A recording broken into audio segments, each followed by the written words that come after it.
Hi guys, my name is Jocelyn and welcome to Crystals and Cocktails. Cheers.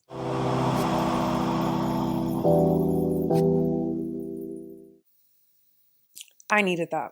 So let's just get started. In this episode, I want it to be about how to pick a crystal. So I want to go from the very, very beginning before we even touch base on how to cleanse it and all those other things. You can't do that unless you pick a crystal first. Let's talk about how to choose a crystal. So when you go to a crystal store, it's not bad to buy your crystals online, but I just feel like, especially when it's like your first time, I feel like you should go into a store and actually feel the energy of the crystal, kind of just see what piques your interest. You don't even need to know anything about crystals prior to even stepping into the store. So like when you go to the store, you're going to see a whole bunch of like tumbled stones like this. I'm going to say start with a tumbled stone or jewelry, whichever. Take a little stroll around the store and see what piques your interest. Pick up the crystal and kind of just like keep it in your palm. Just breathe, grasping it very lightly. You're supposed to kind of feel the energy. Like it's actually supposed to feel almost like a pulse, like from the actual stone. And what I like to do, like I'm feeling this one right now.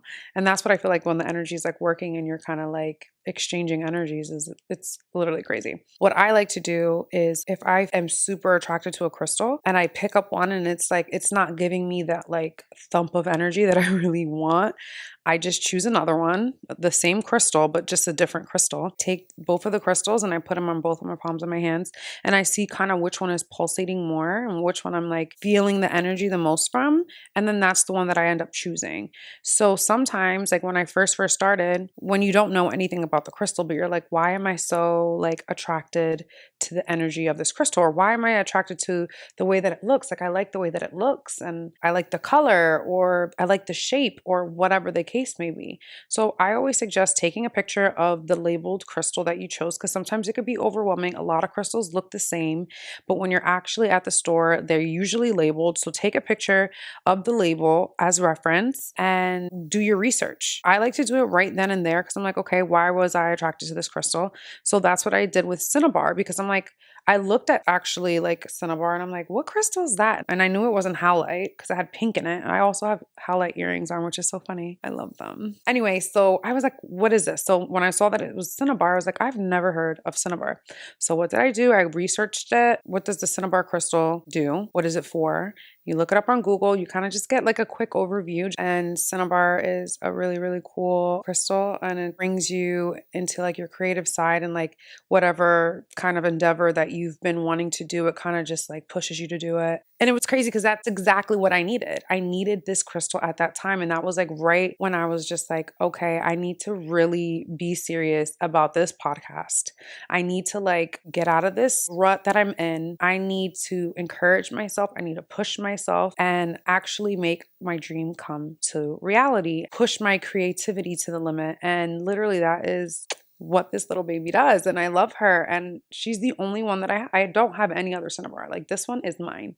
So that's just like how to choose the crystal. So then after you go home and you have the crystal with you, it's recommended 1000% to cleanse your crystal. So when you cleanse your crystal, think about like, okay, you want to go and touch the crystal. Everyone has energy and everyone is touching everything in those stores and everything holds and carries energy. So you want to kind of just cleanse the energy so it's completely and utterly just your energy on this crystal. So what you have to do is cleanse it. There's different ways to cleanse crystals. You can cleanse it through incense. You can cleanse crystals through sage and smudging. Smudging is that smoke aspect of sage. You can even put it in the ground to completely cleanse it. Some crystals you can put in water. So you just have to research because some crystals are not able to be in water. You can cleanse it in the sunlight. Also, you have to be careful. Certain crystals you can't cleanse in the sunlight. Not many, but just that's why I say research your crystals because they'll let you know what's the best way to cleanse that specific crystal. You can cleanse it in the sunlight, in the moonlight. I love cleansing my crystals in the moonlight. That's like one of my top favorite things to do is they're literally right on the windowsill right now. Like I love, and it's a full moon in Leo right now. So maybe they're going to get a little too aggressive. Well, the ones that are on there, it needs to be aggressive because it's all about, there's labradorite, there's selenite and cinnabar, and there's also sardonyx on there. So all those crystals, the energies combined are kind of like pushing for transition and to push your creative outlets and all that stuff. So like Like if that's one thing that I wanted to get that aggressive Leo energy, like let it shine on them 1,000% to give me all that energy to continue doing this. The safest ways to cleanse your crystals of any other person's energy and or negative energy, if you put yourself in a toxic environment, or if you were in a space that you just felt like the energy was too heavy, or it was just like you didn't feel right and you had the crystal with you and you're just like, like I cannot wait to go home and cleanse my crystal, like 1,000%. Because sometimes if you're in that toxic environment, you get home the next day or two, what happens? Psh, your crystal breaks and falls and you're like, what happened? Well, you were in that toxic environment. The crystal collected all that negative energy. And since you didn't cleanse it, it broke because it was just like, I'm exhausted. Like I am defeated. So I have props with me today. My main ways of cleansing crystals are with incense. Of course, it's a mimosa incense stick. So with incense, it's like a stick like this. And I have an incense holder. So in my apartment, always, I have incense like literally flowing all day. I'm not even kidding. So let's just put it on right now, just to show, but also because I always have it on anyway. So I was just waiting to put it on. So then usually what you do is you take the crystal and you kind of just put it above the smoke, this is like smudging. You're also cleansing the crystal. And I usually like to, there's no right or wrong way to do it. But like if you're going like day to day and you just went into someone's negative energy, I just like to say either out loud or to myself, I want to cleanse this crystal of any negative energy and for it to give me all the positive attributes that it could attain into my life. I want it to bring me all the white light and protect me and guide me. Something along those lines. It could be different. Also, like once you do the research on the crystal and you know what the crystal's for, it's always good to cleanse it for what you want the crystal to do for you. With every crystal, there's so many different things that the crystal can do. So you have to choose why you want that crystal. That's it. That's usually what I do when I'm like around a specific environment that has kind of like an exhausting energy. And then there is sage. I don't want to put the sage on because it's a lot. But when you light the sage, it's the same thing. I like to use incense to like sage my crystals like on the go and or my house. I also like to light incense. And when I do light it, I always say a little mantra to myself and I say, protect my place, protect my space. And when I light it up, I just like to say that because I want my place to be protected and I want to feel safe. I want anyone that walks in here to feel the same. With sage specifically, when I use sage, it's when I feel very heavy, like completely heavy. Like incense is more lighter, but sage is like, you want to like completely open your windows after you're done, sage your whole apartment if someone was in here and you didn't like it. Also, like if you just bought or if you have a lot of crystals to like smudge all at once, it's a good thing to use. And also Palo Santo, this is like a stick, and Palo Santo I like to smudge myself. Like it doesn't last long like the light, but it's nice to just do the same. Like say I remove any negative energy and you just want to be white light. Like I love white light. Like let's be white light. You know what I mean? It's just pure. It's just genuine. And I feel like Palo Santo helps, especially like in the morning or like certain flights, like after I get off and I'm like outside of my hotel, I'm like,